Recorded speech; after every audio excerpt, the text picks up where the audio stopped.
Vijay sir வந்து ரொம்ப சூப்பரான ஒரு மனிதர். ஏன்னா ஷூட்டிங் ஸ்பாட்டாக இருக்கட்டும், நம்ம நினைப்போம் அவர் நம்மளை பார்க்கலைன்னு.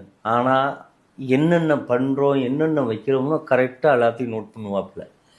பேச மாட்டார் யார்கிட்டையும் அதிகமாக. அப்படியே இருப்பார், அப்படியே இருப்பார், இப்படி இருப்பார், அப்படி இருப்பார். அழகிய தமிழ் மகன் ஷூட்டிங் போயிட்டுருக்கு. நான் ஃபோனில் கத்திக்கிட்டு இருக்கேன். இப்போ பிடிச்சிருக்குன்னு ஒரு படம், அசோக்கோட லிங்குசாமி சாரோடைய அசோசியேட்டு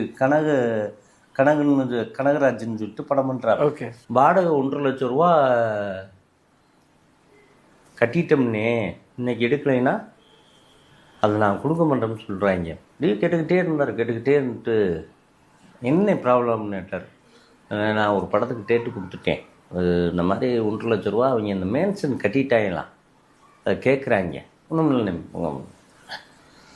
நான் சென்னை வந்து இறங்கி அந்த ஷூட்டிங் ஸ்பாட்டுக்கு போகிறதுக்கு முன்னுக்க அந்த 1,50,000 ரூபா கவரில் போட்டு கொடுத்து விட்டார், கேட்காமலே.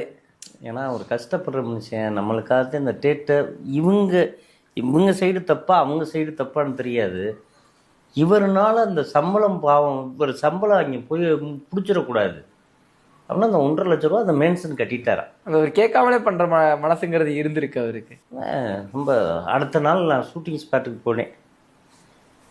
தெய்வமே ரொம்ப நன்றி. எதுக்கு நன்றி சொல்கிறீங்க?